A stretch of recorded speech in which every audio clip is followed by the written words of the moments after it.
You're listening to Passions and Prologues, a literary podcast where each week I'll interview an author about a thing they love and how it inspires their work.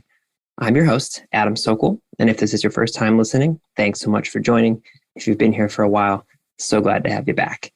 Today's episode is an interview I did with Sangu Mandanna, who is the author of The Very Secret Society of Irregular Witches.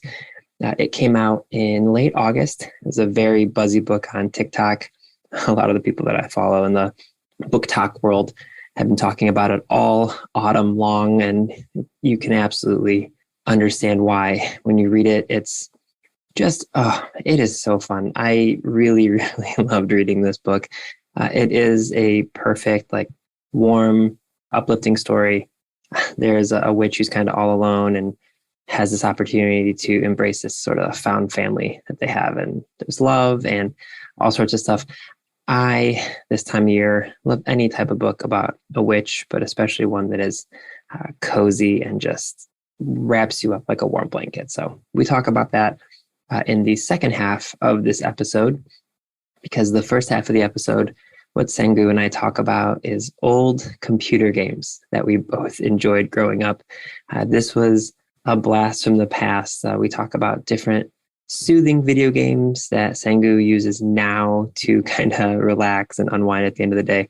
But we also talk about games that I haven't thought about in a really, really long time, like King's Quest. I don't know if anyone out there ever played King's Quest from the Sierra gaming company, but it was this kind of point and click puzzle game where you would wander around trying to solve these puzzles. And it was really, really interesting. And it got me thinking about another puzzle video game that I'm just going to briefly talk about, because it's like a fever dream in my mind that this video game existed. And I looked it up. I'm staring at the Wikipedia page right now. It's called The Incredible Machine. If my brother is listening into this right now, I'm sure he will send me a text about this. But it was this game where you built these elaborate, Rube Goldberg machines to solve a simple task from getting a pinball from one side of the screen to another. If you played any of these games, King's Quest, The Incredible Machine, anything that we talk about in this episode, send me an email so I know I'm not crazy, because it was when Sangu talked about King's Quest and these different games, it was like having an out-of-body experience, because for so long I was like, I think I was the only person, or our family was the only ones who ever played this. So just let me know if you've also played these types of games. I'm deeply, deeply curious, because this was such a fun conversation to have. Okay. I want to give you guys a book recommendation before we get to the discussion. I am finishing up The Lido by Libby Page. The Lido is, buckle up, you'll be shocked. It's a nostalgic book. If you've been listening to any amount of time to me, you know how much I love a nostalgic book. But it is the story of a young journalist and an 87-year-old woman who they meet because this outdoor swimming area that the 87-year-old woman has been going to basically all of her life is set to close and be paved over so that a new kind of apartment building can be built, and they can kind of give a high-end gym to their new people coming in. And it's their fight to keep the Lido, which is the name of the swimming area, open. It looks back on the older woman's life and how it's interacted with this extremely interesting outdoor pool area, as well as the young journalist as she overcomes panic attacks and starts to find herself, as well as this unique friendship. Listen, I love a nostalgic book at any time of year, but just buckle up for the next couple of months, because I will be giving you recommendations like this probably until the end of the year. That's The Lido by Libby Page. Highly recommend it. Really, really enjoying it. Like I said, I think I've got about 50 pages left in it. Okay, as always, I want to let everyone know, if you're looking for book recommendations, go ahead and leave a 5-star rating or a comment on any place that you listen to this podcast. Screenshot it and send it to me also at passionsandprologues@gmail.com. I also did a giveaway last week on my Instagram page, same name, Passions and Prologues, where I gave away a $50 bookshop.org credit just for people who commented on the post about what their passions are personally.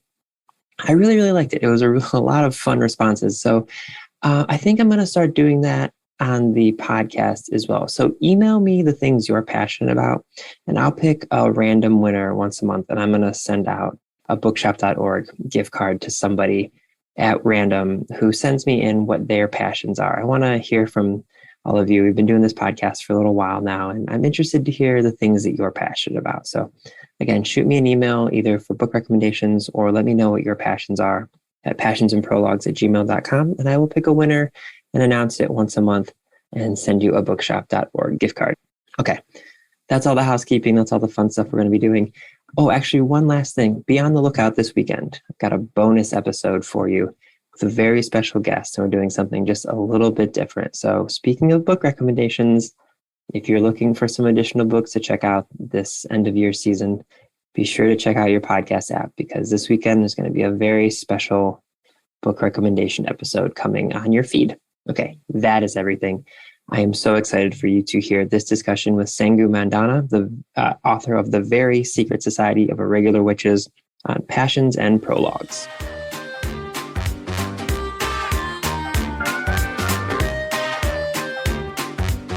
Welcome back, everybody. It's Adam. I'm so excited to have this conversation. I am joined by Sangu Mandanna, the author of The Very Secret Society of Irregular Witches, which we're going to talk about in just a little bit. But before we get to that, Sangu, what is the thing you are crazy passionate about that we're going to talk about today?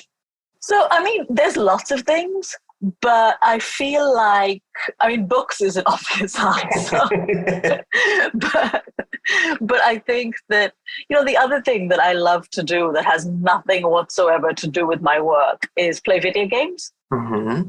So, that's probably the thing that I'm most into. Yeah.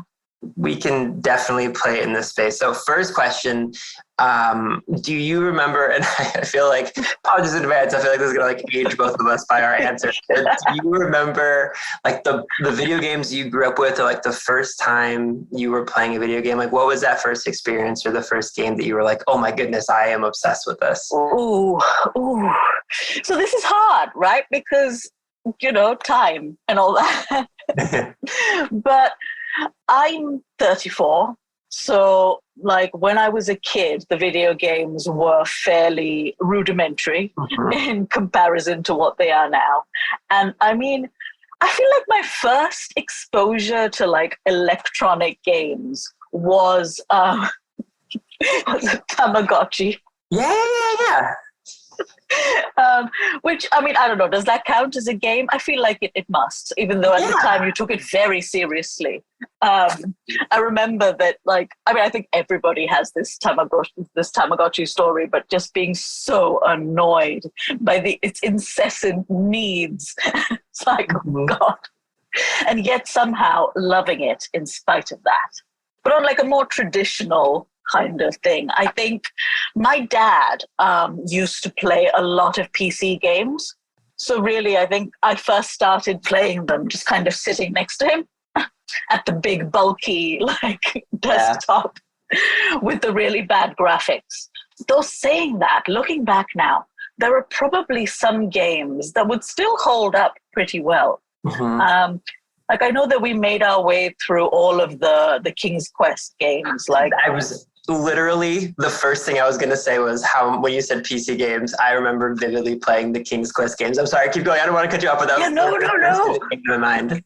No, but they're so good, right?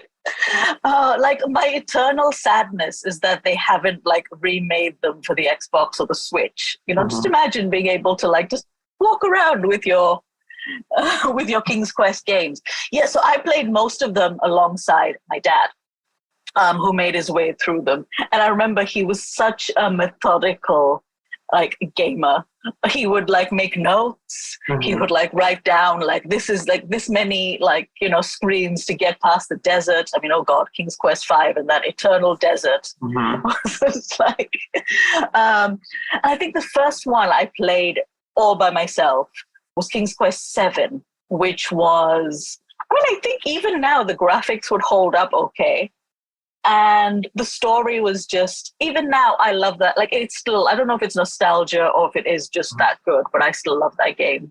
Yeah, and for people who don't know about King's Quest, like I feel like this is going to be a weird way to describe it, but stay with me. It's almost like, so I'm 36. I'm like, we're like really the same age. So King's Quest 5, I think is the first one I remember. But like for people who are like, what are they talking about? King's Quest, it's a PC game, but picture like almost like if you were to watch the old show Blue's Clues, and this will make sense in a second, I promise. Where like when you're looking at the screen, and I don't remember what the guy's name is, but he's like, "Do you see the map?" And then the map would light up. So like it's almost like you would be on a screen in King's Quest, and you'd have to solve like a puzzle, and you could scroll back and forth so far, and like there were different things you could interact with by clicking, and it was really like a point and click game where it was like if you're standing and there's a pond, or there's like a fountain, and a woman is standing next to the fountain, and there's like a snake head that's golden, like you would have to take the snake head over to the fountain and put it on a certain part of the statue, and then the statue pours water, and then you take that water and you take that someplace else. It's like this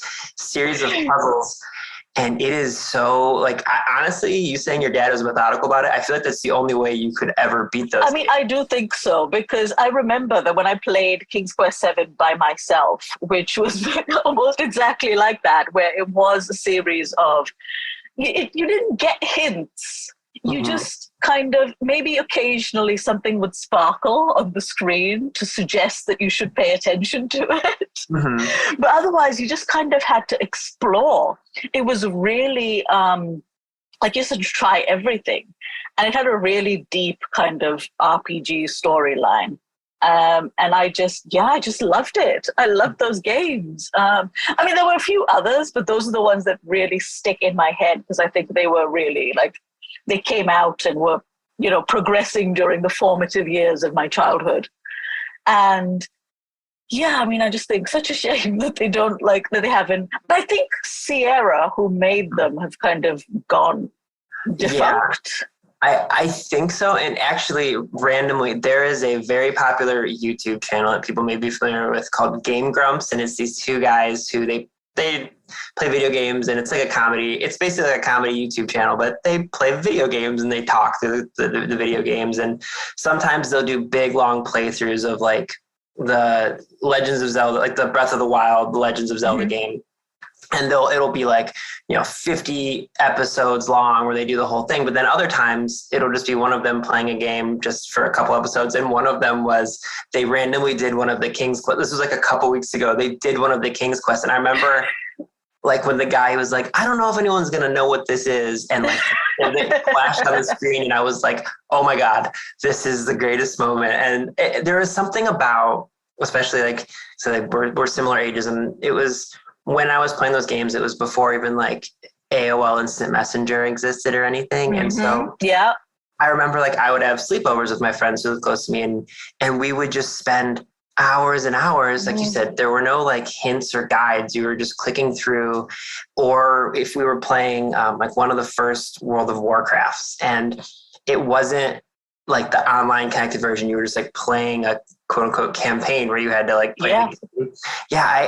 Did you have like similar experiences like that, where you would be staying up like late into the night playing these games, or like how did I think for you? I would have, had I been, allowed to. But this was, back when like there was one computer in the house.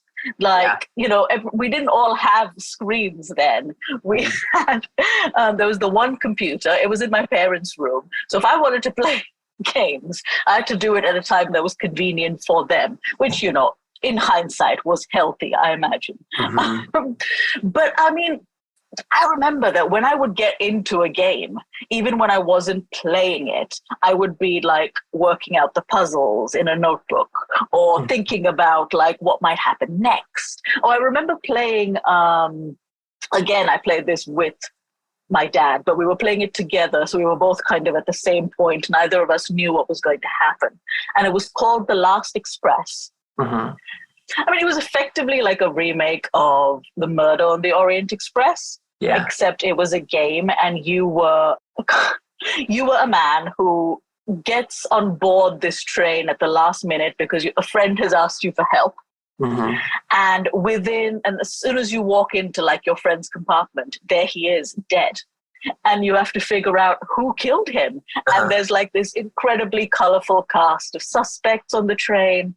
And I remember that I would spend hours at night, like trying to like work out the clues, like who could it be?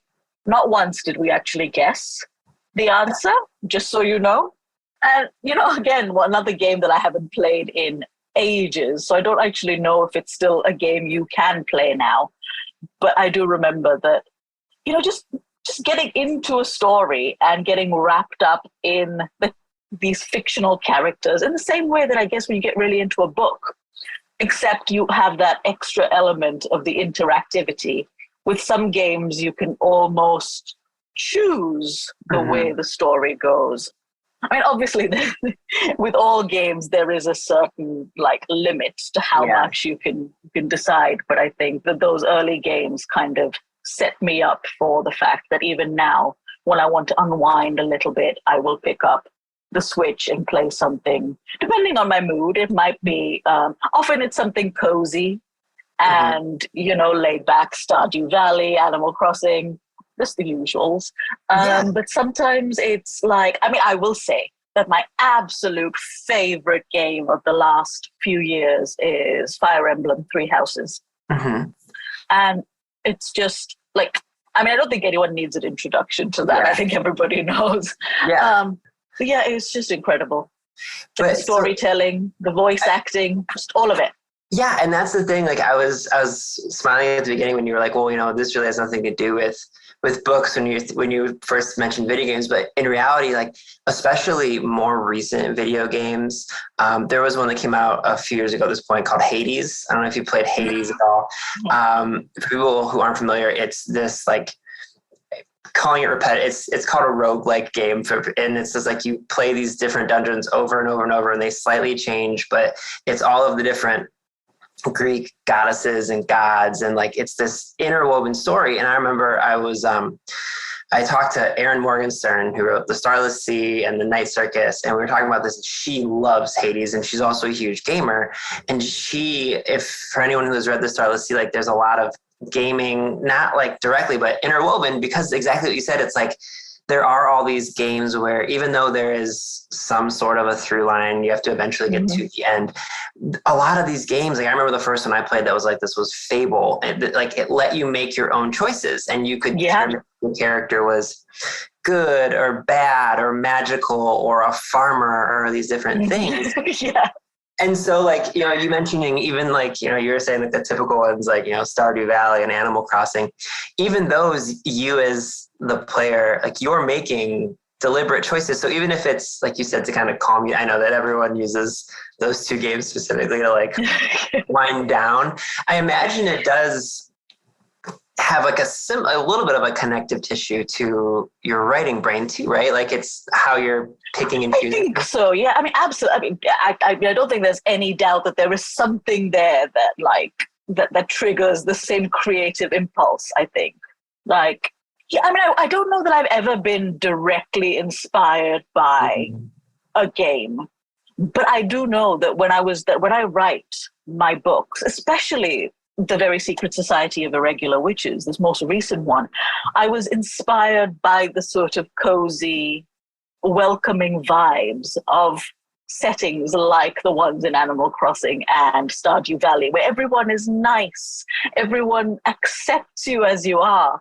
And it's all just, you know, low stakes. You go and you like maybe fight the occasional monster, but mostly you're just growing things. And it's just so wholesome. And I think that I absolutely feel like those vibes kind of made themselves felt when I was working on this book. So there is no doubt that the two are connected in some way, even though like in my head when I'm playing a game, it doesn't feel like work. Yeah. And I think that like as a reader, I would say like that as escapism, I think people do play those types of video games for that escapism, because the world is not only like it's very lazy to be like, well, our world's on fire, it's terrible and everything's awful all the time. Like that, yes, that's partially true, but it's also just like, I feel like the way that we all intake news now because of social media, like things are hitting us so fast that it's like, okay, I want want an experience where, this is why I've been finding myself leaning more towards cozy books lately, specifically because it like your book, it just, like you said, it felt like playing one of those games where I can like wind down and just be like, okay, this feels nice. This is a thing. Safe. Somewhere where you know that there's nothing's going to get you. I mean, it's true, isn't it? It's just like, because of social media, because of the internet, which, has done many great things, but also has had the unfortunate side effect of giving us access to information 24/7, and then kind of perpetuating the cycle of us feeling like we can't miss anything. We have to keep checking, because what if we miss something? Big things are happening all the time. Yeah. And it's a lot. It is. And it doesn't, yes, like you said, the world is very much like, it feels like things are worse than they have been. But I think it's also the fact that we are taking it in differently. We're being forced to kind of imbibe news, and bad news at that, in a way that I don't think we ever needed to before. And it's a lot. It is a lot. Not only is it a lot, but it's like I said, I feel like that's why at the end of the night, people are so drawn to games like Stardew Valley, where it's like, all right, I'm going to go fashion myself a stronger shovel, and I'm going to go into the mines and I'm going to dig, because we're recording this the day after the news of the Queen passing away. And it's like, all of a sudden, if you are going to be on Twitter, you go from like learning about this thing, like I'm in the United States, you go about learning from this thing, and all of a sudden within like 45 minutes of scrolling through Twitter, people can call themselves like a expert on the royal family because they've scrolled through Twitter, and all of a sudden they have opinion on a thing they know nothing about. Whereas like I said, at the end of the night, I'm like, what if I just went and did some mining for a little while? We'll be back with more Passions and Prologues after this break. Hi, my name is Sarah, and I want to tell you about my podcast called Can I Offer You Some Feedback? I'm a business consultant and executive coach with over 20 years experience in change management, leadership development, and naturally providing feedback to high performers. My podcast is for those of you who have a complicated relationship with feedback, whether giving, receiving, avoiding, or seeking. Feedback is essential for our development. In each episode, you'll hear from real people across industries with their ideas, perspectives, and best practices on feedback. I'll also be sharing business bites with you, simple explanations of organizational tools, management techniques, and leadership philosophies that will help you and your businesses thrive. You can listen to Can I Offer You Some Feedback on your favorite podcast app, or learn more at evergreenpodcasts.com.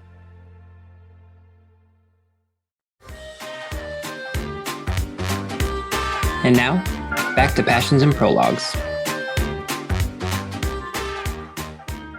What was kind of the inspiration? Like, what made you want to write The Very Secret Society of Irregular Witches? There's probably a bunch of different things, but I feel like in terms of like on the simplest level, what made me want to write that particular book was the pandemic. Mm-hmm. It was, I mean, I don't think anybody, we can just say it was 2020, and it just, the answer just writes itself, doesn't it? Mm-hmm. Like, we all know what 2020 was like. At the end of 2020, we'd been kind of 8 months into the pandemic by that point. I don't think there was confirmation yet of the vaccine, or if there was, it was still very early. Mm-hmm. And so it just felt like we were in this kind of apocalyptic reality where half of us were struggling with it and the other half were refusing to take it seriously still, and which of course made it worse in so many ways. And I don't know, it was just a lot. It was a difficult time, and I just felt like I needed to be doing something creative that had nothing to do with the real world. Mm-hmm. And even more than that, because I mean, before that, I'd written fantasy before. I'd written things that had nothing to do with the real world in that sense. But I wanted something that was low stakes, something that was like the games that I was using to kind of unwind, something that made me feel fuzzy mm-hmm. instead of kind of keyed up. And yeah, that's kind of why I wanted to write this book. And you know why witches? I don't know. I've always loved them. I love magic. Like, I love the scope you can have with a witch story. Like, they can be like Hansel and Gretel, the wicked witch who like gobbles up innocent children. I'm not innocent. They did eat part of her house. Her house, yeah. And then you could also have, you know, the nice witches. So I mean, I love how much you can do with a witch story. And of course, it's a great metaphor for anybody who's a little bit out of the ordinary, a little bit marginalized, a little bit on the edges of society. And I think anyone who's ever felt like they don't belong can identify with a witch in a way. So, I mean, yeah, so I kind of wanted to do that as well, to create a story where anybody who has felt like they don't quite fit in finds a place where they do, where it doesn't matter who you are, you will be accepted. Yeah. Yeah, and I know what you mean. I guess I've never thought about it that way, but you're so right about with witch stories. Like, you do have this breadth of, like you said, it can be like pure evil.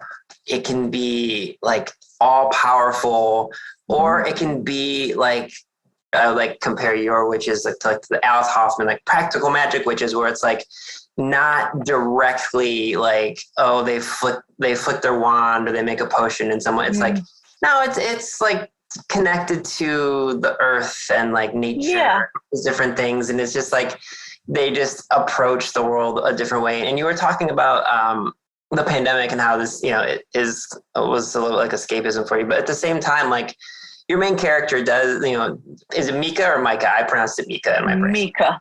Okay. So Mika Moon is like, they are isolated in a sense. Like, they feel kind of that sort of like lack of connection because of how, you know, like infrequently their group of witches meets and all these different things. Like, I could see some of that. And I feel like anyone who wrote anything during, like, same thing, I wrote a manuscript during the pandemic. It's like, I didn't realize it, but it's like, oh, I like thought I was special by being like, so my characters are feeling a little isolated. And it's like, yeah, we're all feeling isolated all the time now.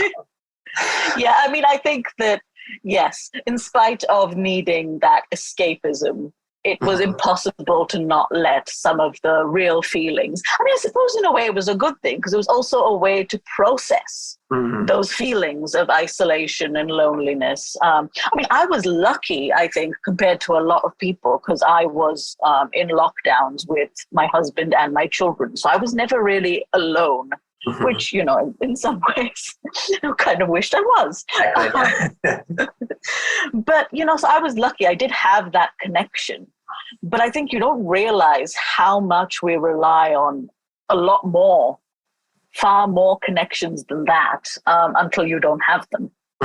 And so I think, yeah, it was a good way to process those feelings of, and obviously also to kind of draw on feelings of like, yeah, feeling a little bit like an outcast, feeling a little bit like I didn't fit in. All those things just kind of came into play.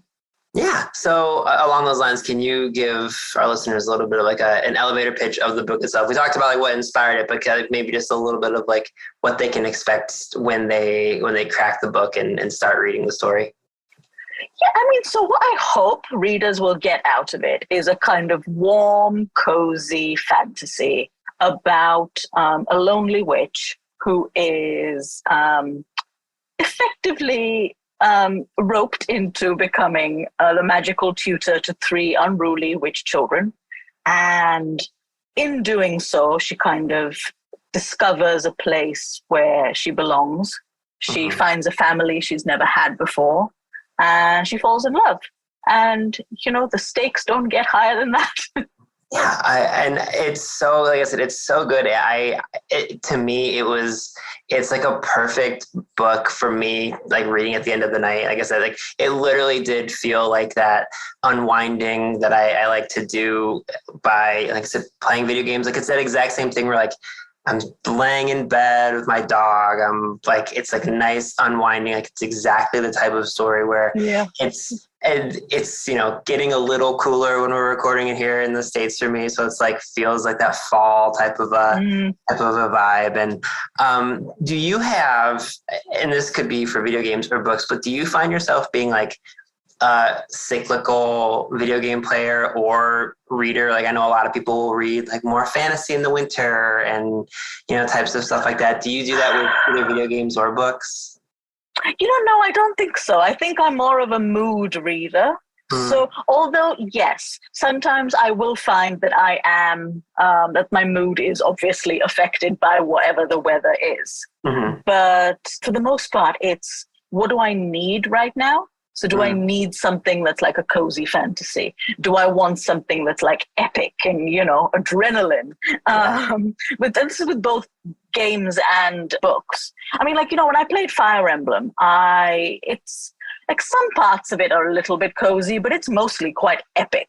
Yeah. There are high stakes, like tears were shed.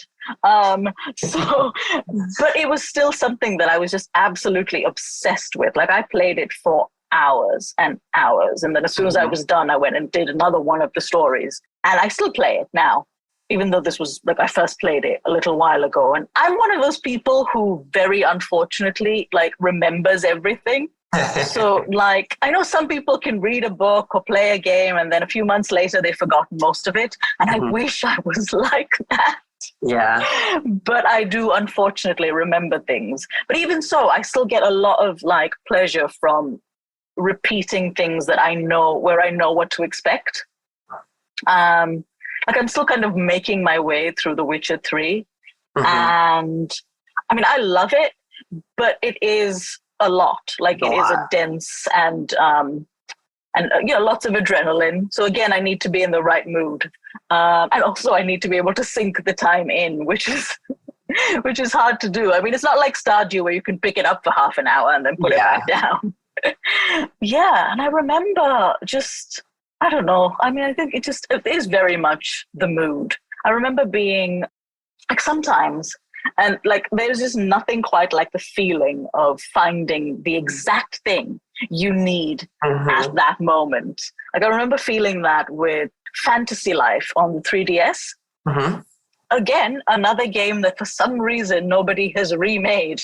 But it's it's a bit slow, it's a bit clunky, but it's just this low stakes fantasy story in which you can be anything. You can be a baker and you can level up your skills by just cooking a lot of things. Yeah. You can be an alchemist and level up by gathering ingredients and making different potions.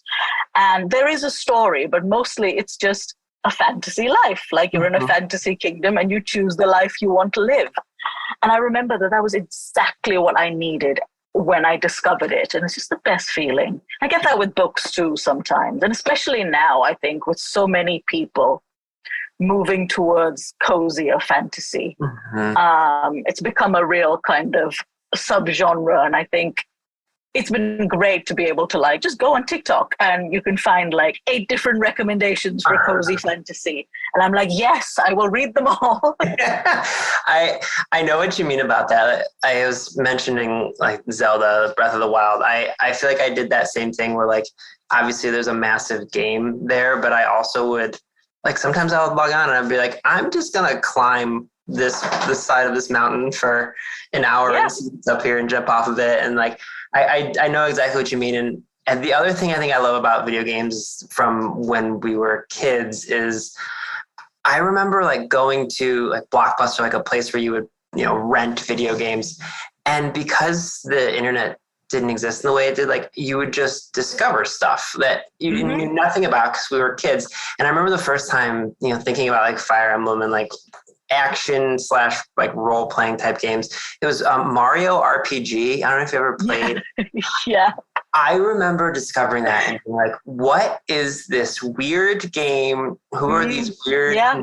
And but it was just like you said, it was exactly what I needed in that moment. Yeah. And you don't even realize it's what you really needed until you start doing it. And you're oh, this is exactly what I was looking for. Yeah. Yeah, I remember that, yes, like you said, when when things weren't as easy to find as they are now. It was very much just discovery and just trying things out.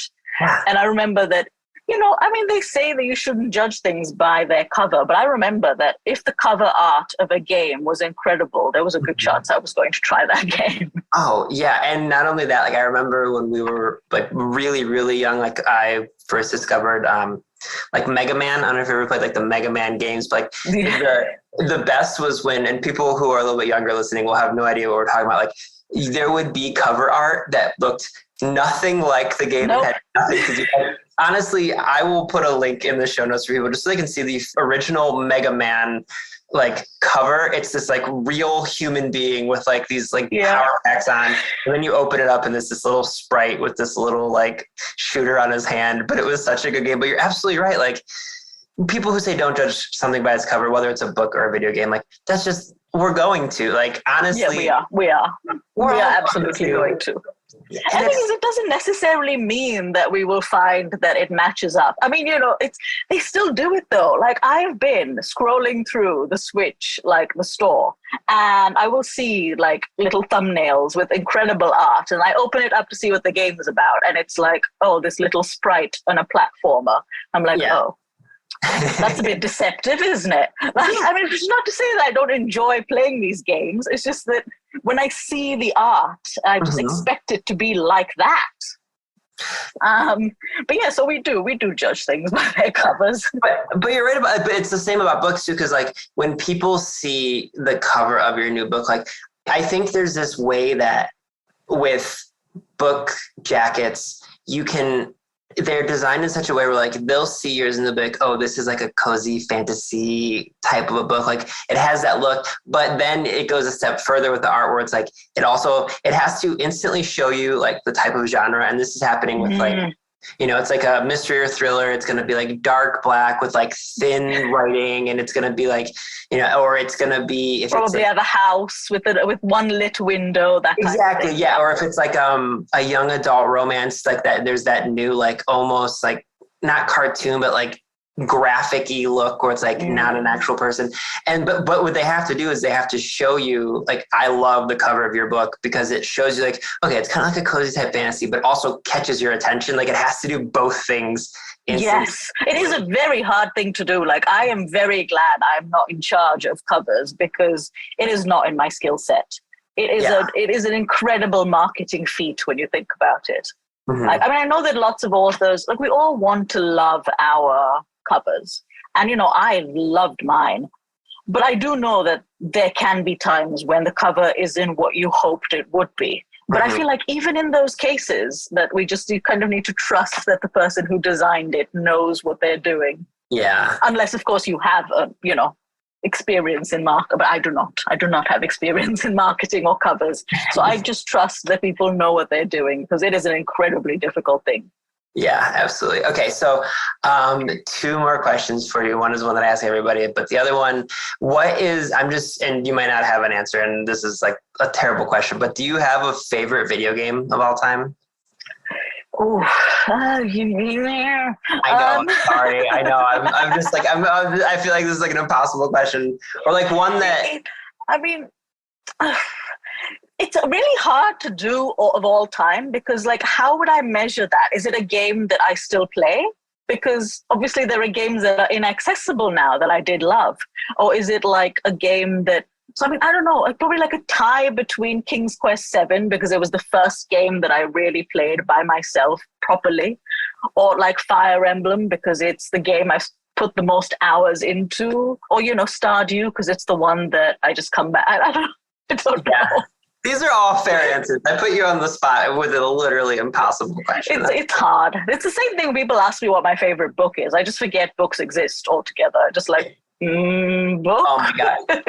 I imagine as an author, you get that too, because when people learn that I am in the book world and I've been doing like book podcasting and book recommendations for literally a decade, they'll be like, so what's a book I should read? And then I just freeze. It's like the equivalent of when people hear someone's a comedian and like, tell me a joke. Like I literally freeze, and I either offer the same like 2 book recommendations that I've recommended for like 8 years, or I'll just be like, I'll throw like 50 at them and I'll be like, I don't know, are any of those good? But I haven't described them. I've just said the names of books. The one I have to do, like every time when I get asked this, like outside of like, you know, like a professional context, when like a friend or somebody asks me, I always say, oh, I'll make you a list, because there's no way I can think of anything in the moment. I'm doing this thing on the podcast, and it's in the intro. I always mention it. I tell everybody, like, if they send me an email at passionsandprologues@gmail.com with the email address, and they just show me that they left a review of the podcast, because that helps people find us. Like, if they do that, I've been telling everyone, I'm like, I'll give you a customized book recommendation. But what I'm really doing is giving them like 8 customized book recommendations, because I'm like, oh, and then this one. Oh, and like as soon as I start thinking about it, because I can do it, I can type them, but in real time, I just panic. It's just gone. All books are gone. Yeah. So you're going to hate this next question, but along those lines, I always end by having the person I'm talking to give a recommendation of any kind. It doesn't have to be a book. It can be. It could be another video game. It could be a TV show. It could be a type of coffee you're loving. Just like a recommendation of something that you really like that you think people should be checking out. Ooh, I do think that if anyone can get their hands on a Nintendo 3DS, that everybody should play Fantasy Life, because it is just incredible. And it's because it's older and, you know, still only on that one platform. It's not something that I see talked about a lot. So yes, everyone should play that. But for books, I will think of a book. I recently read and loved Nettle and Bone by T. Kingfisher. So good. So good. I mean, did you find, like, weirdly, that even though it has some heavy, dark themes, it was strangely cozy? Yes. How? So for people who, and I might have even like put this in a recommendation at the beginning of one of my episodes, I don't remember, but like for people who have not read Nettle and Bone by T. Kingfisher, it's like this super dark fantasy where like literally the premise of the book is this woman is trying to avenge like the deaths of her sisters by murdering a prince. Like that's not a spoiler. That's basically the beginning. And but like despite that, it's like the cast of characters are so funny and cozy. Yeah. And, like, as they're like going through these different situations where they're like basically either saving lives or taking lives, I'm just like, oh, you guys, it's just adorable. Like it's so funny and so warm, and the characters are so lovable. And yet at the same time, the themes are pretty dark. Yeah, it's like there's a book, I'm trying to find it in real time. I think it's Kill the Farm Boy by, I want to make sure I get it's Kill the Farm Boy by Delilah S. Dawson. It's the first in this series of the Tales of Pell. And it's almost like Monty Python meets like the Last Unicorn meets like a book like Nettle and Bone, where it's very funny, and it's pretty like they're trying to like save their like the realm that they're in, but it's like I think there's like a talking chicken or like a evil donkey and like these characters. And it's the same thing with Nettle and Bone, where there's like I'm trying to remember the characters. There's like a nun, and I think there is like a chicken with a demon. The main character is a nun. There's a witch, but she's like a necromancer specifically. There's a fairy godmother. Yeah. It's like, I mean, I love it. It's incredible. But yes, I have not read Kill the Farm Boy, and I will put it on the list because that sounds fun. I think you'd like, and if you're a fan of audiobooks, I would listen to the audiobook. It's a pretty good, like the characters all have very distinct voices. But yeah, Nettle and Bone by T. Kingfisher is so good. Delightful. Well, this was such a fun chat, and I will make sure, obviously, I'll have a link in the show notes for the Very Secret Society of Irregular Witches, because it's so wonderful. I can't, like I said, I told you before we started recording, like I've spent the last 2 weeks recommending it to everyone I come across. Oh, thank you. Thank you so much for joining me today. Oh, thank you for having me. It's been so much fun.